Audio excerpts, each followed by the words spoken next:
This is CGTN, China Global Television Network.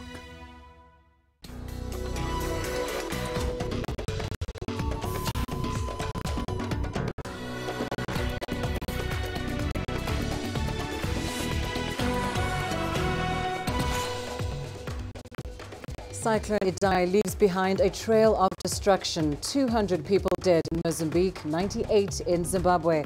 Those figures could rise as aid groups warn of a humanitarian disaster. Details ahead. Hello and a very warm welcome to Africa Live on CGTN. I'm Lindy Mtongana in Nairobi. And with me is Rahmah Nyang with a preview of your business news. Thank you very much, Lindy. Here's what's coming up in the course of the hour. We'll explore why the new development bank is lending close to $800 million to Eskom. And drought has affected one of Zimbabwe's top revenue earners, but exactly how bad is the damage? We'll have the details on those stories and lots more coming up in the course of the hour. For now, though, let's start with the latest in current affairs with Lindy. Thanks very much, Rahmah. Well, it's all about Cyclone Idai, and we start in Mozambique, where the official death toll from the cyclone has now risen to 200. It could rise even more as many more people are still missing. Cyclone Idai made landfall in Mozambique before moving to Malawi and Zimbabwe. Mozambique's port city of Beira was hit hard by the storm, and residents still remain stranded and in need of food, shelter and clothing. Aid agencies are working to rescue those trapped across the region. Now, government officials and opposition leaders have been visiting the Beira area over the last couple of days, assessing the damage caused by Cyclone Idai. CGTN's Angelo Coppola caught up with the Renamo presidential advisor in Maputo. Renamo's Giuliano Picardo is still shaken from his visit to Beira. The good word to say, Beira now doesn't exist anymore. It was terrible for everyone who was there. It was 9 hours with wind 220 kilometers per hour. While roads leading into Beira are all but destroyed, aid agencies have their hands full. More help is needed. We should send who wants really to work on the ground, not just go in one trip and coming back in the second trip, but who wants to be there with a lot of material to save people who are still alive right now, special at the hospital where we've got small babies. As the continent and the world begins collecting donations, there are some immediate needs. To ask all our partners, internal and outside of the country, to help Beira. If the people can survive, special in water, medicine is special, milk for the babies, special. As aid agencies scramble to get to those distressed people, time is running out and it has to happen sooner rather than later. I'm Angelo Coppola for CGTN in Maputo, Mozambique.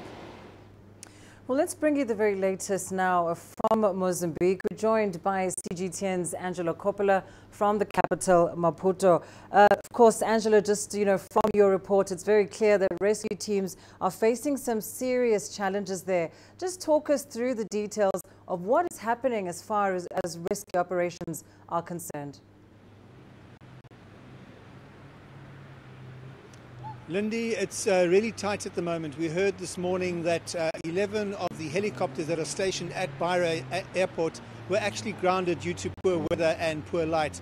So they couldn't get on their missions to go and look for people in the higher lying areas around the city and also in the outlying areas near the city. So that was for a couple of hours this morning. We do know that one of the SANDF choppers was in the air and working quite closely with aid agencies. They rescued around 150 people, brought them to safety from where they were. But bottom line here is that with the weather getting worse, there's more rain expected until Friday, in fact.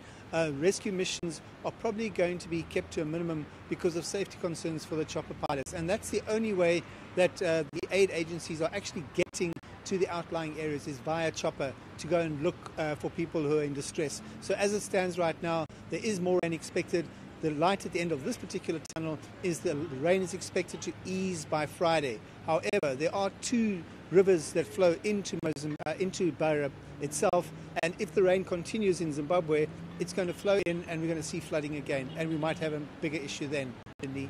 Consider all these weather challenges. It really certainly seems like a race against time on the one hand for the rescue efforts, but on the other hand, of course, there is the humanitarian aid concerns. What is happening in that regard in being able to reach some of the most vulnerable people in the most remote areas, Angela? Well, we do know that children, orphans and women-headed households have been severely affected by this big storm that struck. We know that several hundred have been identified by locals who understand that these people are in those remote areas. They're being sought out and brought to safety. It's not going as well as it should be going. We heard this afternoon, for example, that Beira, people in Beira are calling for milk donations because the kids or the babies in the hospital are running out of milk and they need that milk. And if the situation is that dire in Beira city itself, you can imagine how dire it is in the outlying areas where there is no alternative to milk or extra milk being delivered there. So there's a major issue there, and everybody's really concerned about the hundreds and thousands of children and families that are in the outlying areas, on trees, on raised surfaces, on roofs, waiting to be plucked to safety, because in some instances we understand that the flood waters are around 8 meters deep. That's a big amount of water for anybody to survive in, Lindy. And as you give us that information, Angelo, you know, the full scale of the loss and the full scale of the damage is only just beginning to emerge. Just talk us through what people are experiencing as far as food and fuel and power shortages are concerned in Mozambique. Well, Mozambique, like most countries on the continent, rely on the road system for tanker trailers and for those big 18-wheeler trucks that take food, fuel and other supplies from the port cities into the center of the country. And with the roads being washed away, specifically the EN6, which connects Zimbabwe to Port of Beira, that was washed away on Sunday, if I recall. There's a new bridge there. It cost around $440 million. It got washed away in the blink of an eye. That's caused a problem in Zimbabwe. But the road networks out of Beira are also all affected, and trucks are either stuck getting into Beira or trying to leave Beira, and they can't take their supplies out or get new supplies and take them in. We do understand, however, that there is a container vessel that's docking in Maputo port either on Wednesday evening or on Thursday, and it's going to take supplies up via the coastline and drop it off in the port of Beira. That might be one way to alleviate some of the issues that the Beiran people are facing right now, Lindy. Angelo Coppola, thank you so much for that update. Joining us there from the Mozambican capital of Maputo. And as he says, some steep challenges facing rescue teams there with bad weather set to continue up until Friday. Now, of course, Cyclone Idai next hit Zimbabwe, and one of the areas worst affected by the cyclone is Chipinge in Manicaland province in the east of the country. Now, estimates from authorities there put the numbers affected by the cyclone at approximately 1,600 households. Let's get you an update on the situation in Zimbabwe. CGTN's Farai Mokutoya now joins us live. Farai, we know that, of course, Cyclone Idai has left a trail of damage and destruction in its path. Just talk us through what the situation is like in eastern Zimbabwe, particularly as far as road access is concerned. Well, Lindy, indeed, devastation, mass devastation that we've seen here, and access has been a huge challenge. These flood waters washed away roads, destroyed some bridges, trees were dropped. They've been blocking roads. There's been a lot of debris on the roads, and that limited the capability of aid workers, of rescuers to reach and access some of the worst affected areas. But we do know that there has been some success that has been enjoyed. Certainly certainly to a point called Skyline, which is one of the command centers, one of the rescue centers, where people are being airlifted from the battered communities to receive medical attention and then transferred to other hospitals. But earlier today, there was also a breakthrough where the military and rescuers were able to break through to an area called Rusitu, which sits at the confluence of two rivers, and we're told it was literally flattened because of these raging waters. Now, that is one of the worst affected areas, but even before people got there, we heard stories, very sad stories, very heart-rending stories from people who survived but lost loved ones, people who are seeking help and want the government to do more. Here's what some of them had to say. A trail of destruction left by raging water that tore through this mountainous terrain, flattening most of what was in its path. Many homes were no match for the destructive deluge. Enia Chimene was asleep in hers when disaster struck. My house caved in and I was stuck under a pile of rocks. My husband, who was sleeping next to me, was crushed to death. Her son and daughter-in-law heard her cries and came to help, but fled, fearing for their own lives after the flood water rose to their necks. I used my hands to claw my way out of the rocks and crawled out of the house, where neighbors found me and carried me to safety. She's not sure what's next for her. She broke down, overcome by grief, when I asked if she plans to return home. I can't go back there again, she says. The last few days have been emotionally and physically draining for the people of Chimanimani. After the battering this community has taken, its future, much like what's left of the road behind me, hangs precariously, desperately in need of urgent rehabilitation. Government has declared the floods a national disaster and set aside $70 million for emergency relief, food aid and infrastructure repair. But some believe much more is needed to address the crisis whose magnitude is yet to be fully ascertained. We need more help. I don't think the government fully understands the magnitude of the crisis there. Ministers shouldn't just visit blocked roads and bridges. They should go deep into Chimanimani. There are many people still trapped there. There is crisis because many bridges have been swept away. We only talk of the major bridges, but there are smaller bridges too. There is no form road transport whatsoever. The official death toll from the flooding remains at 98, but government has conceded it could be much higher, with reports that some bodies have been swept across the border into neighboring Mozambique. Farangwa Kutuya, CGTN, Chipinge, Zimbabwe.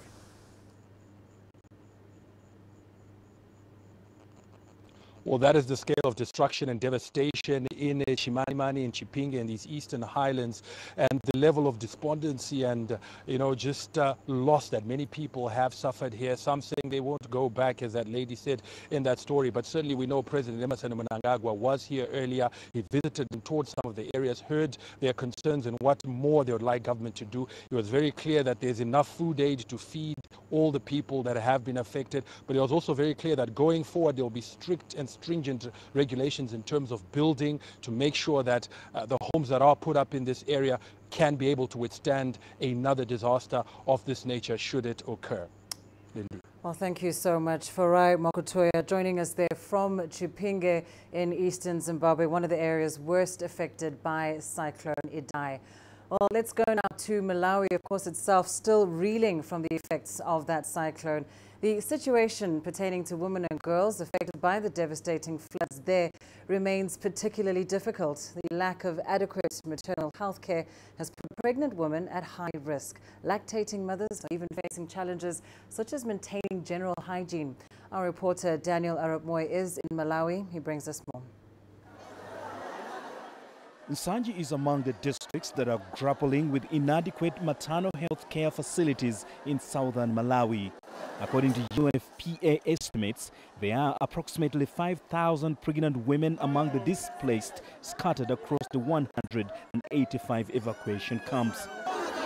The situation of these women have been further worsened by the devastating floods which destroyed many healthcare centers, leaving mothers helpless.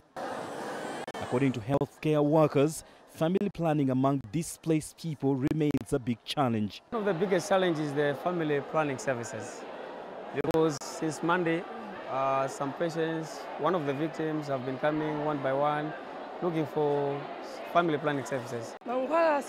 We don't have enough medicine, and when someone is complaining about stomach pain, they are given just a few tablets, which is not enough. Malawian government is currently trying to intervene with the assistance from humanitarian agencies who are screening women and children to determine the magnitude of the problem. Yeah, we are responding using the cluster approach. So we have the health cluster, which is the coordinating issues to do with the maternal mortality incomes. And we have partners like MSF, the district health office, which is coordinating all issues to do with the child and maternal health. Authorities have also recorded a high number of people suffering from malaria, diarrhea, HIV and AIDS. The number of displaced women in need of medication attention is simply overwhelming, given the limited number of health workers on the ground. The shortage of trained health workers is playing a big part in the high mortality rate here in southern Malawi. The government of Malawi has appealed for urgent humanitarian assistance to provide the affected people with the much-needed assistance. Daniel Arap Moy, CGTN, Nsanje District, Malawi.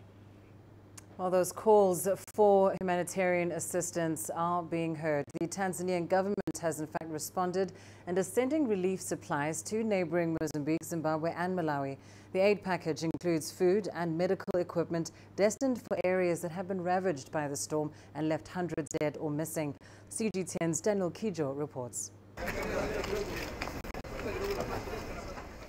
A large donation to meet a major crisis. Tanzania is sending 24 tons of medicine, 200 tons of maize, and 17 tons of rice.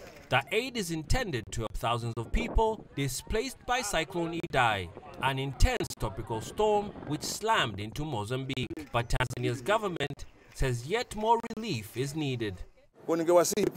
Let me ask citizens, companies and institutions to donate what they can to the office of the Ministry of Internal Affairs so we can keep sending more assistance.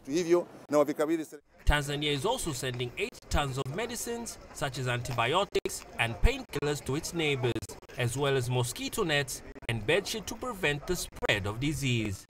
And for us to see that Tanzania has responded in such a way, in a quick manner like this, it has signified that Malawi and Tanzania are really good friends, and they'll be friends forever and ever. Officials say the death toll from Cyclone Idai is likely to rise. More than 1,000 people are feared to have lost their lives.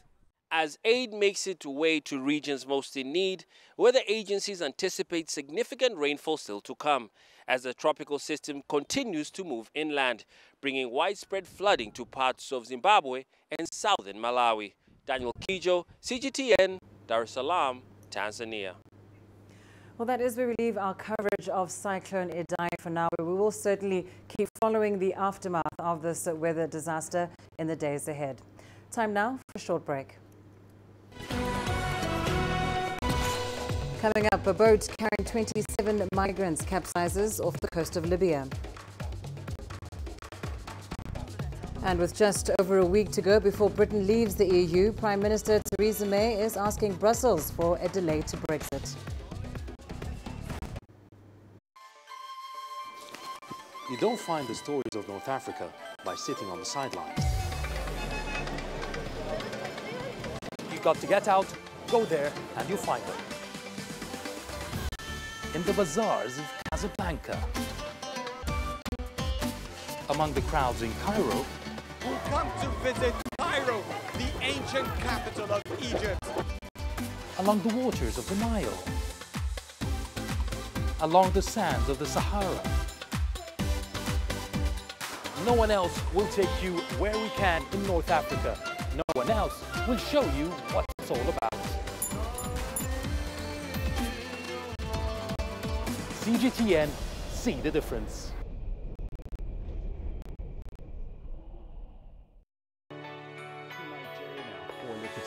straight out of the country.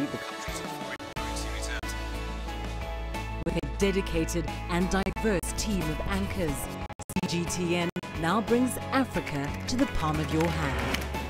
I'm Perina Karibe in the heart of Nairobi, which is bustling. From everyday heroes to the continent's most powerful figures, we bring their voices to you. We haven't changed. And this is something most of us are very excited about. We bring you news that's changing perspectives.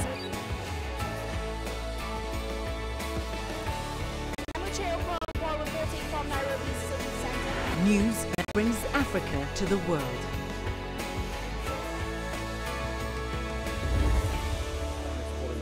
CGTN. See the difference.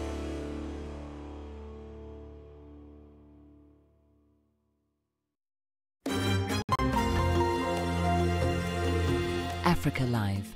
Find your voice.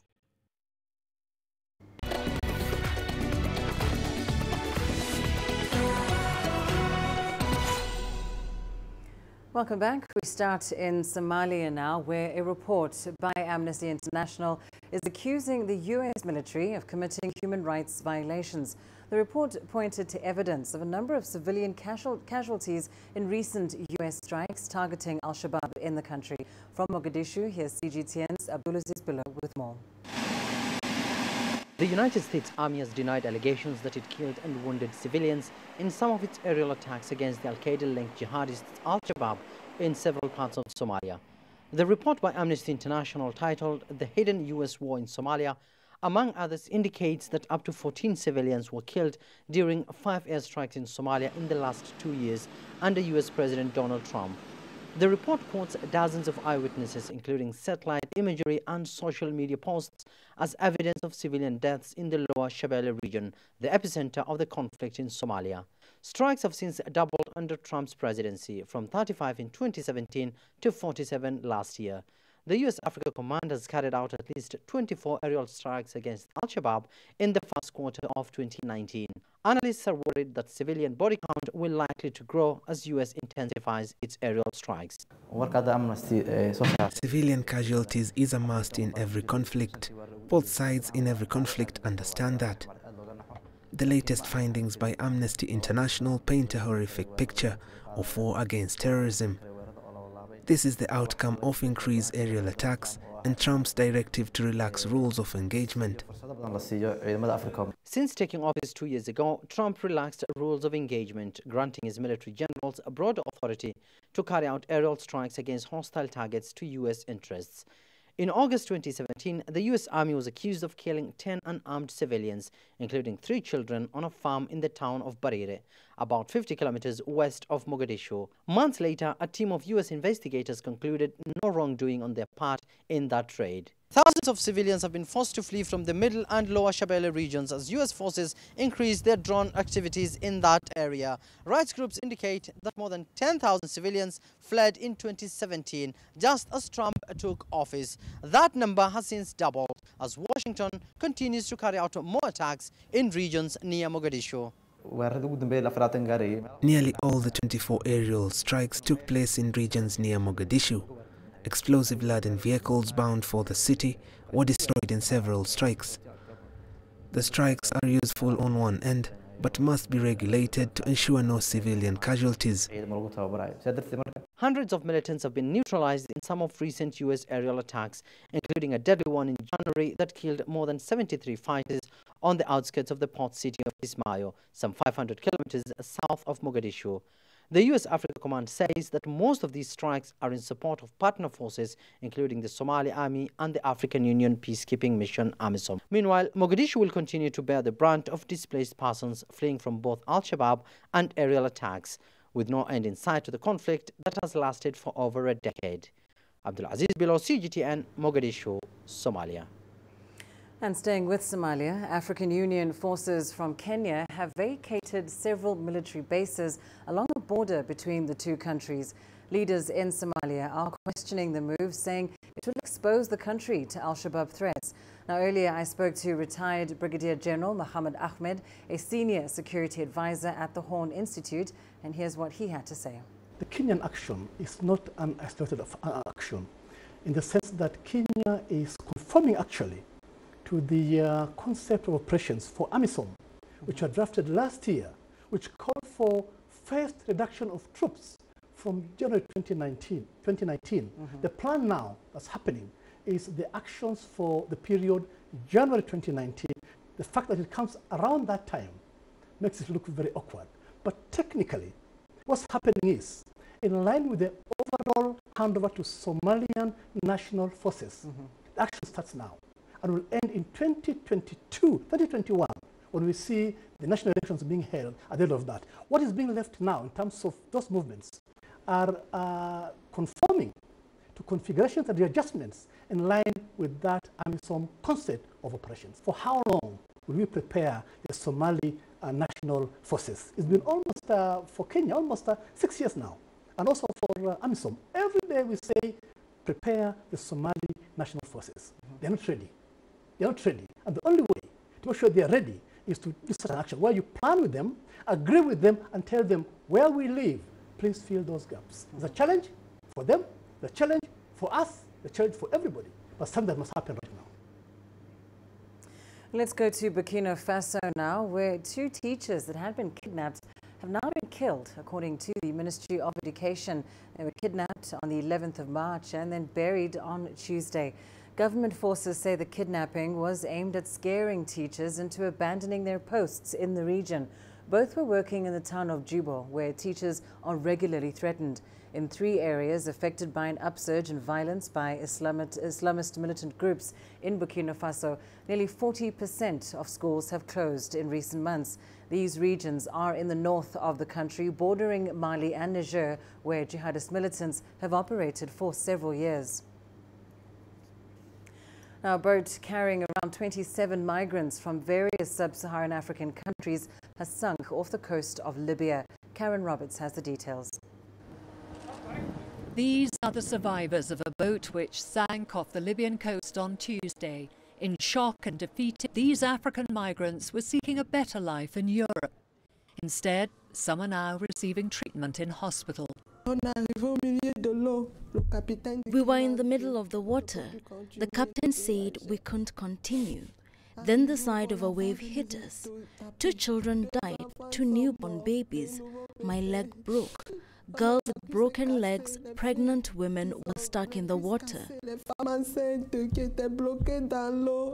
Libyan officials say up to 27 illegal migrants were on board the boat when it capsized due to high tides and bad weather conditions. At least 10 died. Many migrants fleeing poverty and war use Libya's western coast as a departure point to reach Europe. But the journey across the Mediterranean Sea is perilous and the conditions are rough. Increased efforts by the European Union to support the Libyan Coast Guard has seen a drop in numbers since the height of the migrant crisis in 2015. Humanitarian groups, however, say their efforts have instead driven up deaths at sea and left migrants languishing in overcrowded Libyan detention centres.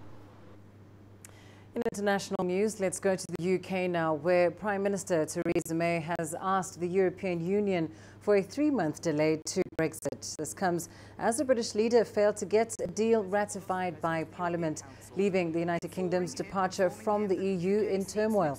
May says the delay does not rule out the possibility that Britain could still leave the EU without a deal. The government intends to bring forward proposals for a 3rd meaningful vote. If that vote is passed, the extension will give the House time to consider the withdrawal agreement bill. If not, the House will have to decide how to proceed. But as Prime Minister, I am not prepared to delay Brexit any further than the 30th of June. Mr. Speaker, we're now in the midst of a full-scale national crisis. Incompetence, failure and intransigence from the Prime Minister and her government have brought us to this point. Tomorrow, I'm meeting EU Prime Ministers and officials in Brussels. This, Mr. Speaker, is a national crisis. And now to our ongoing coverage of the gruesome Christchurch shooting in New Zealand. A 44-year-old man has become the second person charged with sharing a live stream video of the deadly attack. New Zealand's Prime Minister Jacinda Ardern has called for a global response to the dangers of social media.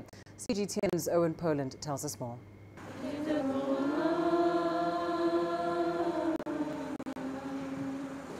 Pouring of emotion and grief from young people in response to the Christchurch massacre has been overwhelming, and experts say the spread of violence and hate on social media is a big part of the problem. We work with children in the hospital and we know firsthand the impact that some of this stuff is having, both the things that have happened in Christchurch and the things that children are seeing and reading and being submitted to. I think we need to take action. New Zealand's Prime Minister says that it's a global issue that needs to be confronted by political leaders worldwide. This is not just an issue for New Zealand. The fact that social media platforms have been used to spread violence, material that incites violence, all of us, I think, need to present a united front. Security intelligence agencies in New Zealand, Australia, Canada, the United States and Britain are looking at ways to combat the spread of hate speech and prosecute the offenders. And while Facebook says that it removed 1.5 million copies of the massacre video, many believe that its response was too slow. I know children, high school children, that have seen the clip and are very, very affected and disturbed, and yeah, Facebook should have done something right at the very beginning when they could have. It's almost too late. The video of the massacre, which was live streamed on Facebook, has now been officially declared as objectionable by New Zealand's chief censor. And that means that anyone who shares it is liable to a fine of up to $10,000 or 14 years in jail. The corporate world isn't happy either. New Zealand's Westpac Bank has suspended advertising on social media in protest, and major internet providers like Spark and 2 Degrees have called for change. And speculation that Facebook founder Mark Zuckerberg might visit New Zealand to discuss the issue hasn't impressed the Prime Minister. Yes, I know there is interest in, for instance, coming to New Zealand, but I can tell you one thing, I am not interested in a PR exercise.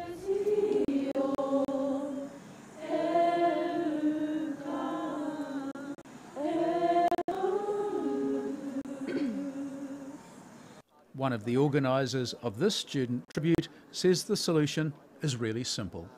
When I look out there is though a good level of people sharing love and peace, which is probably the right message on social media, you know, for everyone, not just our young people. But maybe that's what needs to come across a bit more, you know, turning the bad to good. Yeah. Owen Poland, CGTN, Christchurch, New Zealand. And let's now go to Rahmah Nyang for your latest business news. Thank you very much, Lindy. Here's what's coming up in business. We'll explore why the new development bank is lending close to $800 million to the loss-making utility, Eskom. And drought has affected one of Zimbabwe's top revenue earners, but exactly how bad is the damage?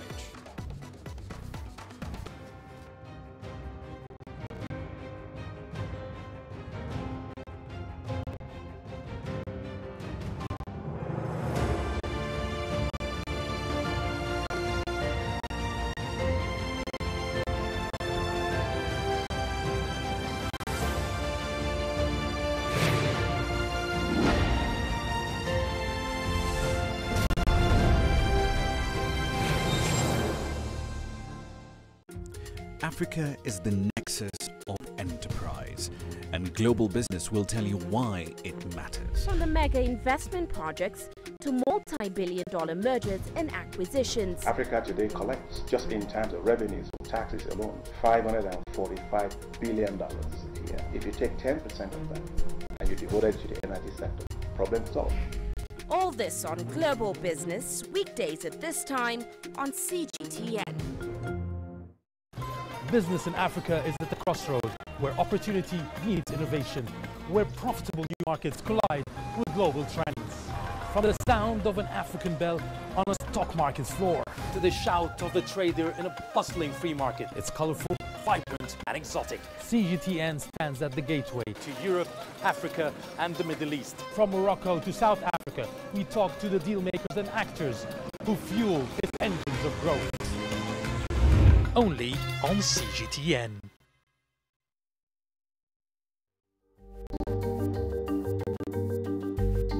Africa Live. Find your voice.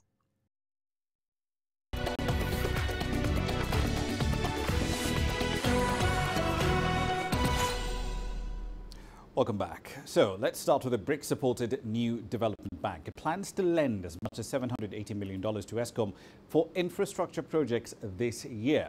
And remember, this comes even as a loss-making utility struggling just to keep the lights on in South Africa. On the 20th of March, Eskom entered its 7th straight day of controlled power cuts, load shedding, if you want to use a technical term. It's still struggling with operational and financial challenges, all of which threaten productivity and GDP growth in South Africa. The government is considering a range of options to turn the company around. That includes a $4.8 billion bailout over 3 years and even splitting the organization into 3. The NDB is in talks with the government about loans that could alleviate some of the pressure on the country's power grid and, of course, in the short term, taxpayers' pockets as well. Zimbabwe's tobacco output is expected to fall by as much as 13% this year. Full season output is expected to land at somewhere between 220 million and 240 million kilograms, following a pretty severe drought. The leaf is grown by more than 170,000 farmers, most of them small scale. It is the second highest earner of foreign currency revenue after mining in Zimbabwe. So far this year, tobacco exports have earned Zimbabwe over $177 million. South Africa and China are the top 2 importers. On to East Africa now. Kenya is pretty much on course to wrap up the second phase, phase 2A, of the standard gauge rail line sometime in June as originally planned. But there have been quite a few hurdles, like the delayed compensation of landowners, all of which do risk holding back this project. Here's CGTN's Alexandria Majala with more. Kenya's standard gauge railway, here in its second phase of construction. It is scheduled for completion in June 2019, but there have been hurdles, especially compensation of landowners. Some are yet to settle on payment with the National Land Commission. Still, 85% of the work has been done, and the Kenya Railways Corporation, as well as the China Communications Construction Company, maintain confidence that they could meet the June deadline. Out of the 1,708 pubs, we have done almost 50%, and we have only 380 who are actually on the ground. But as you know, compensation is not our mandate. The 120-kilometer line is one of 3 segments that make up the second phase of construction of the SGR construction that terminates at Malaba. Now, phase 2A, which goes to Naivasha, will also go to Nairobi, Kajiado, Kiambu, Nakuru, and Narok. The new phase will also have 5 new stations, namely Ongata-Rongai, Ngong, Nachu, Maimahiu, and Suswa. And there are notable milestones like this tunnel. It's the longest railway tunnel in Kenya, measuring 4.5 kilometers at Embumbul in Kajiado County. It is also the second longest railway tunnel in Africa. As far as revenue, the operator says that it is on course to break even. Because with reliable transportation, with reliable mode of movement, both for cargo and human beings, then there is hastening of economic activity, there is contribution towards the economic, the GDP of this country. So we expect that people will disperse and they move away from the highly densely populated areas like Nairobi and establish themselves within Naivasha, along the railway line, and develop economic activities there. Apart from being one of the major tourism hubs in Kenya, Naivasha is also the country's center for geothermal production. The $1.5 billion project will also have designated industrial zones. To attract investors to set up industries at designated zones near Naivasha's Olkaria area, the Kenyan government will offer subsidized power tariffs and ensure uninterrupted supply. Overall, on completion, the project is expected to contribute significantly to the country's economic growth. Alexandria Majala for CGTN, Ngong, Kenya. Cape Town is a dream destination for anyone who loves art. Collectors from across the world are getting increasingly interested in that city's booming art market. With its flourishing gallery scene, the cultural hub is often described as one of Africa's art powerhouses. Here's CGTN's Rahmah Nyang with a story. From expensive oil paintings to assembled sculptures, Cape Town is a dream destination for any art enthusiast. Collectors from across the globe scour this creative capital in search for a deal. It's no surprise then that this city boasts an incredible wealth of galleries with multitudes of different genres from artists across the African continent. Cape Town is the ideal city in that it is, like you said, a gateway. It allows for people who are accessing the continent to sort of arrive here, and it becomes this port, if you will, to sort of experience the rest of the continent, an entryway, and also subscribes itself to art as well. But it also works twofold in that it's a chance for art to then leave the continent through people sharing what they've seen and sort of opening up these experiences into an international market. Dozens of venues such as the Association of Visual Arts Gallery and the coveted Grain Silos of Zaid's Museum for Contemporary Art are catering for art aficionados. 40 million 5. At this sparked live auction, collectors are phoned in from as far as Chile and Canada, hoping to get hold of one of the bidding masterpieces. Approximately $7.3 million worth of art has been sold at this event alone, making it the first ever local art auction to achieve this milestone in a single day. We sold approximately 106 million rand worth of art, including commission tonight, which is a record for South Africa and for Africa as a continent. And I think it bodes extremely well for the future of African and South African art. So we are absolutely delighted. South Africa's art market is currently valued at around $139 to $207 million a year.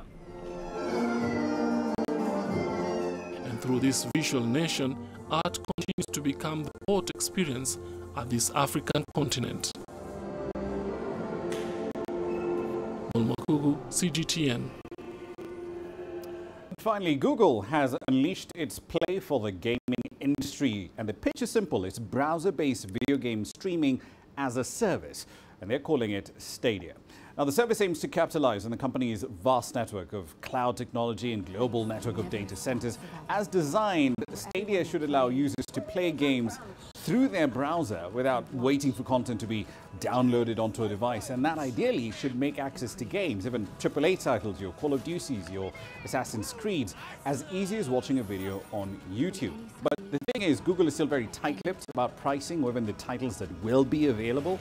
Stadia will also likely face tough competition from game publishers and rivals, including Amazon and Microsoft. Our vision for Stadia is simple. One place for all the ways we play. It's focused on gamers, inspired by developers, and amplified by YouTube creators. Imagine you are watching games on YouTube and you discover the latest Assassin's Creed Odyssey trailer on Ubisoft's official channel on YouTube. You will notice the Play Now button. By simply clicking on that button, the player is brought directly into the game in a browser in as quick as 5 seconds. With no download,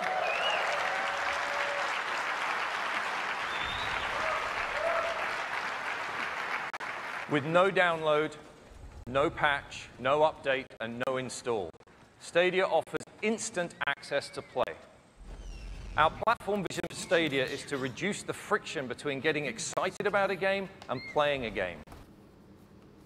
And you can bet I probably lost about an hour's worth of time today just watching the keynote address. Right then, ahead on Global Business, we're going to be looking at the ongoing search and rescue efforts in Mozambique, Malawi and Zimbabwe, especially given the large-scale devastation from Cyclone Idai. We'll explore the recovery and reconstruction efforts to come in detail at 1800 GMT. See you then. For now, though, back to Lindy.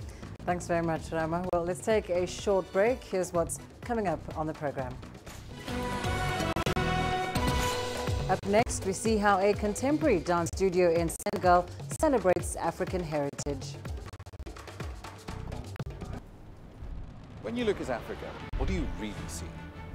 You you see fast-growing, endless deserts and parched earth? Or do you see the biggest opportunity for an agricultural revolution in a generation? Do you see crowded, unplanned cities or vast, untapped markets? Do you see a population at risk, or do you see a billion-strong opportunity to grow the next wave of multi-billion-dollar firms in Africa? When you look at Africa, what do you really see? Join us in Global Business and see Africa through our eyes.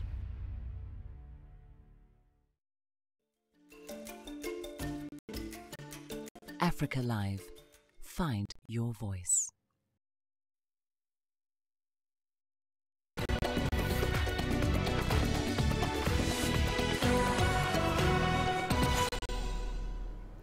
The Senegalese dance school, called Les Sables, or the School of Sands, is one of the most prestigious and unique dance institutions in Africa.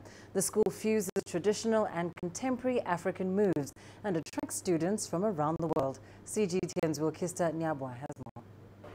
It's known as L'École des Sables, the dancing school built in the sands of Senegal, which brings together dancers from every continent to share and fuse their cultures and dances. 5, 6, 7, and 4. Let's go. This dance floor is a place for expression. Every movement says something.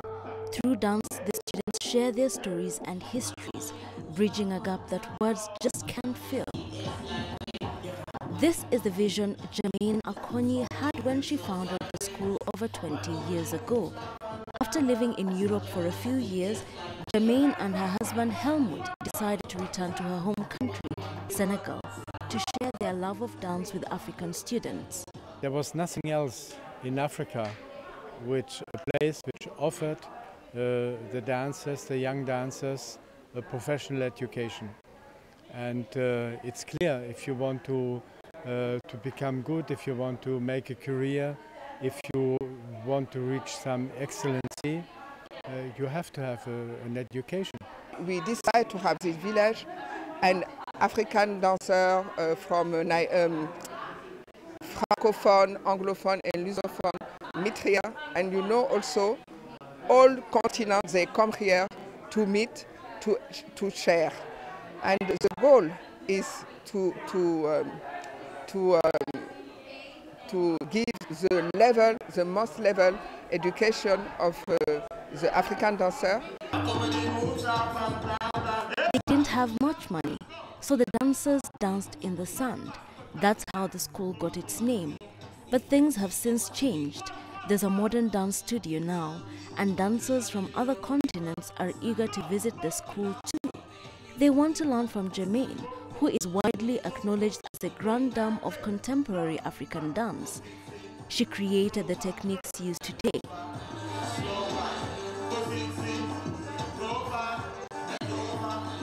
For the next month, these students from the Netherlands will participate in a 4-week exchange program at the school in Senegal. And they want us to feel other cultures, so that's why we are here to come out of the Amsterdam bubble. The things will give me more energy, more things to continue to dance. It's because they're here, Senegalese people and the Ministry of the Culture push someone. The selection process for new students is rigorous. Applicants must know their traditional dances well before they can learn the new dance forms.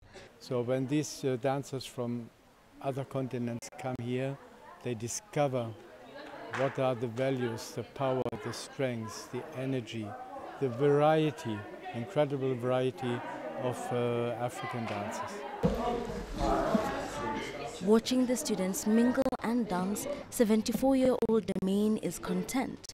Through dance, she has passed her message of unity, and now a new generation is following in her footsteps. Wilkis Anyabo, CGTN in Senegal. Well, time now for a short break. Your sports news is still ahead.